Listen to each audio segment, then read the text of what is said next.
noticing as we are visiting with so many of you that often it is not another word that is required or even beneficial, because so often you are using your words to try to compensate for the way you are really feeling.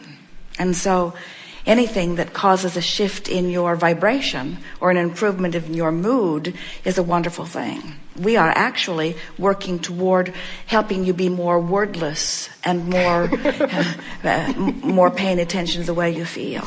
Because often you use words to try to explain, and then you just get yourself in further from who you are. Or you use words to try to compensate when words don't really work. Understood. People say, well, what's the point of an affirmation? And we say, well, anything that causes you to focus in a more positive direction is certainly a wonderful thing. But it is the I want to feel good and really meaning it that is the symbol that you're reaching for. You cannot be in step 1, the asking mode, and in step 3, the receiving mode at the same time. So Esther has to ask and then find some way of separating herself from the vibration of asking before she can receive. So she is like most of you. Life causes her to ask, and when she is distracted from the vibration of not knowing the answer, then the answer comes. It's like looking for something that you think is lost. You can't find it until you forget that you think it's lost, and then it will turn up for you.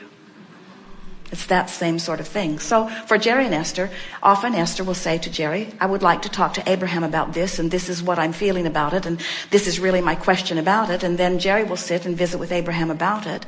And then Jerry will either relate it to Esther or they will record it. Or sometimes Esther can type for a little while what she wants to talk about, and then she goes off and does other things, comes into meditation.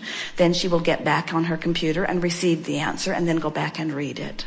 But it is the same for Esther as it is for any of you. You cannot receive an answer when you're all balled up in the question.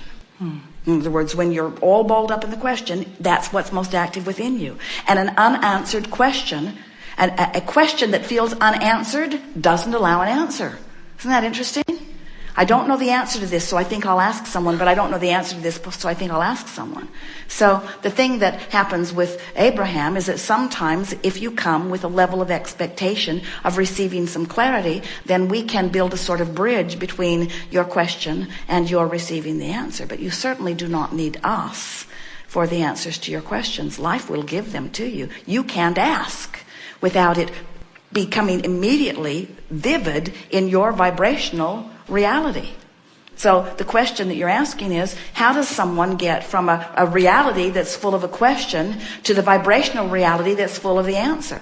And we say meditation helps. You stop your thoughts, so you stop resistance, and then you can vibrate more in the vicinity. That's why many people in meditation receive answers, because you stop the thought that hasn't been letting the answer come, you see. You see, anything that happens isn't about what you think it's about. It's not about that person. It's not about what's happening there. It's about a vibration that you've got going on within you that person and that relationship just demonstrates to you in a more vivid way, you see. Let's start with the idea that something that is real in your life, and sometimes it's something significant.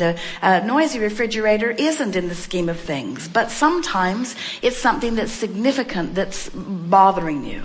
So you're giving your attention to this thing that's bothering you, and in doing so, you're training yourself into a vibration that matches this thing that's bothering you. You don't mean to. You think you're exploring it. You think you're debating it. You think you're evaluating it. But what you're really doing by attention to anything is training yourself into a vibrational pattern about it.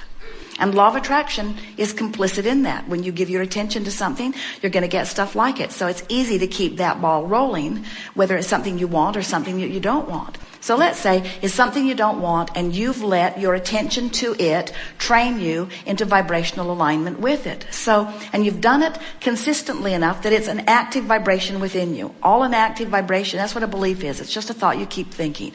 But we would rather call it an active vibration. Because every thought that you've ever thought still exists somewhere, but if it's not active within you, then it's not part of your attraction. If it is active within you, it's part of your attraction.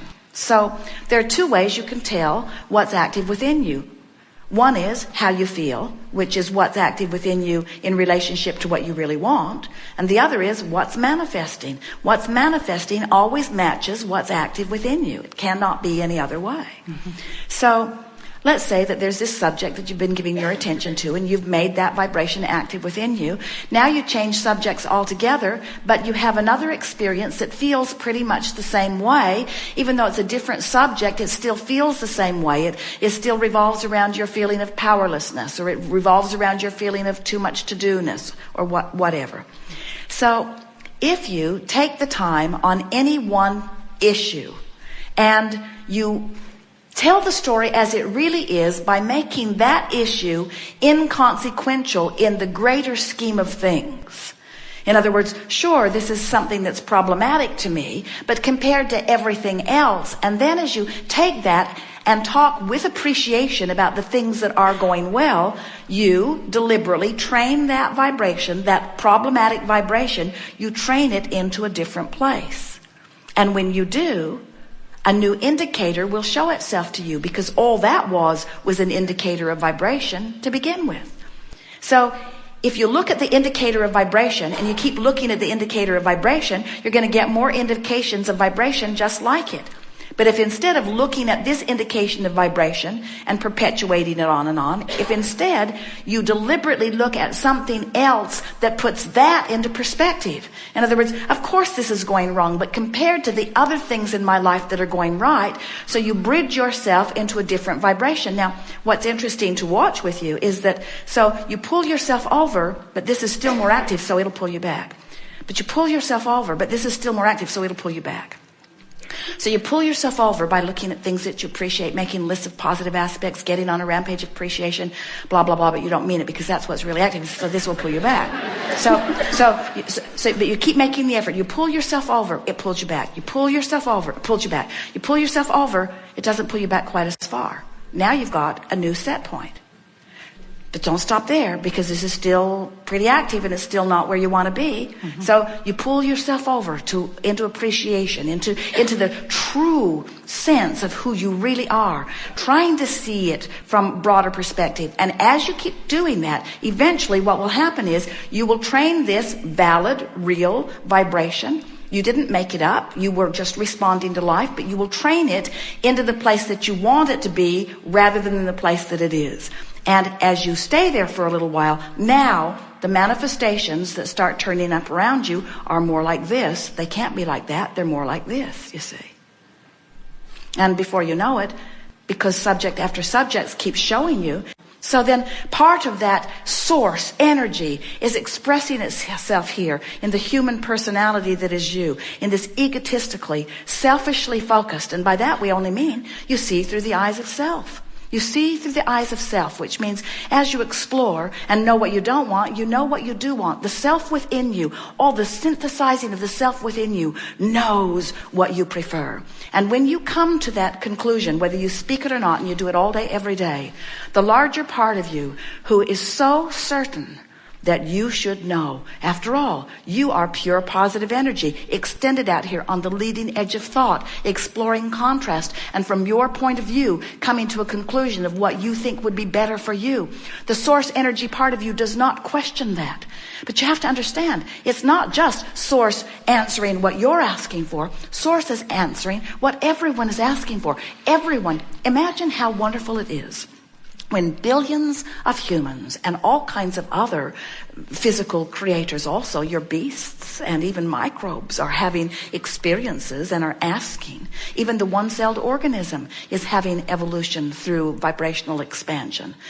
In other words, even the one-celled organism is exposed to contrast and is emanating preferences of what would be better.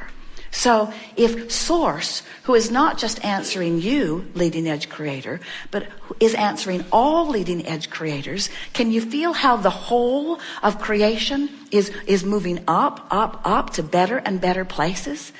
Source isn't saying you're the good ones and you're the bad ones, and so we'll answer your requests but not yours.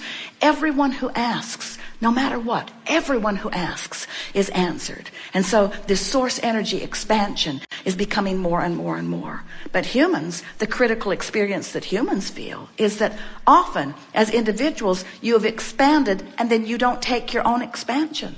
You stay over there beating the drum of something that is, and so you don't let yourself be who you are. The best words that we can offer is that life has caused you to become more. Are you letting yourself be it? And the answer is, if you're feeling joyful in this moment, yes. If you're feeling hatred in this moment, no. You became something that you're not letting yourself be.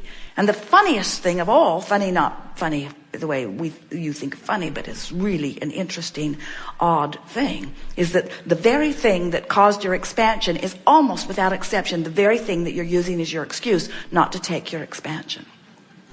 So when you get it, how this all fits together, and you begin to, little by little, show yourself, because you're right, words don't teach, show yourself the vibrational alignment with you so that you train yourself into the best that you have become, then, to be physically focused in this life, in this leading edge life, having trained yourself into vibrational alignment with the eternalness that you are, now you get to see moment by moment this world, this leading edge world, you get to see it through the eyes of Source. Just doesn't get any better than that. And we think so many of those ancient teachers were talking from that perspective because they understood through meditation. They released resistance. They came into alignment. They did all kinds of things that brought them into alignment where they saw the world through the eyes of Source. But then as they teach others, they see how difficult it is for people to see the world through the eyes of Source when they're beating the drum of things gone wrong. And so they explain, don't beat the drum of things gone wrong. Let those things of a worldly nature, let them not be what you give your attention to. Turn your attention to things that are more important. And we want you to understand that there is nothing more spiritual than full manifestation, because everything that you see as full manifestation is an extension of this Source energy, you see. And you can feel your alignment or not so much alignment in every single moment. And no matter what philosophy you're studying or adhering to, no matter what, you can't get it wrong, because the whole of it is established so powerfully, and the basis of life, all life, is such incredible well-being that the worst thing that could ever happen, and it's not a bad thing, is that a human could somehow get separated from his own expansion. You see, you can't even be born and not reach and get separated. The only thing that could ever cause, you could not be born. Oh, hear this, new place. So your Source energy, and you come forth. You could not, from your pure positive energy, Source energy perspective, then come forth into the physical and be separated from who you are just by that function. Stay with us, you're really going to like this. The only way man could ever, we like this so much we can hardly stand it. The only way man could ever get separated from Source is to live expansion that he doesn't take. We're coming around again. So your Source, let's call you an angel. You're born. Nothing in that function could ever separate you from Source. It's what life causes you to expand to. It's your, in this life, personal expansion that is the only thing that you can get separated from. It's so big, can you hear it? In other words, if you came forth and you saw no contrast, and so everything was exactly as you thought you wanted it to be, a truly feathered nest, so nothing ever made you ask for more, then there could never be any separation between you and you. But because you deliberately came for the contrast, because you deliberately came from the expansion, it's only your own expansion that ever gives you negative emotion. Don't you love knowing that? Don't you love knowing that? And don't you therefore want to bless and appreciate the contrast that is the basis of the expansion? Don't you love being alive? Don't you love the feeling of becoming? And doesn't it feel like such a sure thing? Because when you croak, you'll release all.